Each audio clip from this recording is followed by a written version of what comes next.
కామారెడ్డి జిల్లా బాన్స్వాడలో municipal engineering శాఖ ఆధ్వర్యంలో 214.50 లక్షలతో బీటీ రోడ్డుకు Pocharam Srinivas Reddy Agros industry chairman Kasula Balaraju శంకుస్థాపన చేశారు. నూతనంగా ఏర్పాటైన కాలనీలో మౌలిక సదుపాయాల కొరకు 15 కోట్ల రూపాయలు మంజూరైనట్టు తెలిపారు. గతంలో బాన్స్వాడను బంజారా హిల్స్గా చేస్తామని చెప్పడం జరిగిందని, మాటల్లో కాకుండా చేతల్లో బాన్స్వాడను అన్ని కోణాల్లో అభివృద్ధిని చేస్తున్నామని ఆయన అన్నారు.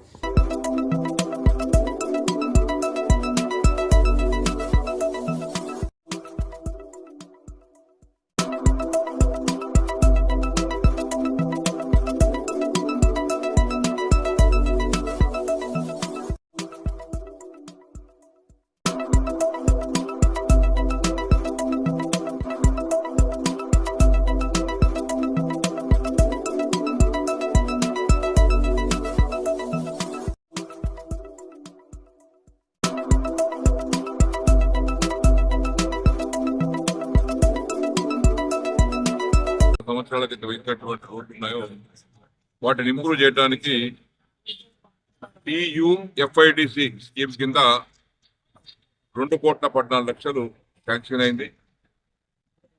దాని ద్వారా బీటీ రోడ్లు నిర్మాణం జరుగుతుంది. ఎందుకంటే సీసీ రోడ్లతో గుంతలు అక్కడక్కడ పట్టదాన్ని దాని వల్ల వెట్ ఫిక్స్ చేసి లెవలింగ్ చేసి స్మూత్గా ప్రయాణం చేయడానికి, ఒడిదొడుకులు లేకుండా జంపులు లేకుండా ప్రయాణం చేయడానికి బీటీ రోడ్స్ టౌన్లో మెయిన్ రోడ్స్ ఏవైతే ఉన్నాయో టౌన్లో అవన్నిటి కూడా దాదాపు ఒక 5 కిలోమీటర్ల పొడవున ఈ డబ్బుతో బీటీ రోడ్లు చేయడం జరుగుతుంది. కొత్తగా విస్తరిస్తున్నటువంటి కాలనీస్ ఉన్నాయి.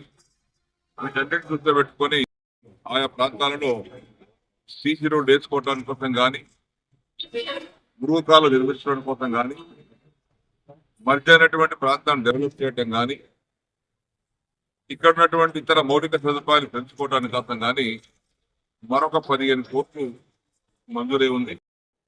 బాన్స్వాడ పట్టణంలో ఉన్నటువంటి ఏ అంశం కూడా మిగలకుండా, పలానా పని కాలేదు అనే మాట అనకుండా ప్రతిది కూడా వీటికి ఆమోదం వచ్చింది. అవన్నీ కూడా పూర్తి చేస్తాం. బాన్స్వాడ బంజారాలిస్ కావాలన్నాం, బాన్స్వాడ బంజారాలిస్ చేసి చూపించాం. ఈ కళ్ళ కనబడతా ఉంది పట్టణ ప్రజలకు కూడా, ప్రజలందరికీ కూడా మేము చెప్పినటువంటి దాన్ని ప్రతిదీ కూడా చేసి చూపిస్తున్నాం. మాటలు కాకుండా ఆచరణ రూపంలో ఈ కార్యక్రమాలు జరుగుతూ ఉన్నాయి. బాన్స్వాడ పట్టణంలో కొన్ని కోట్లాది రూపాయలు ఖర్చు పెట్టాం. ఫంక్షన్ హాల్లకు కానీ, షాదీఖానాలకు కానీ, రోడ్లకు కానీ, డ్రైనేజ్లకు కానీ, బిల్డింగ్లకు కానీ రకరకాల కార్యక్రమాలకు కోట్లాది రూపాయలు ఖర్చు పెట్టాం. అది ప్రజలు ఇవాళ వాటిని ఉపయోగించుకుంటున్నారు, అనుభవిస్తూ ఉన్నారు. ఇంకేదైనా మిగిలిన ఉంటే కూడా ఈ రకంగా పూర్తి చేస్తామని చెప్పేసి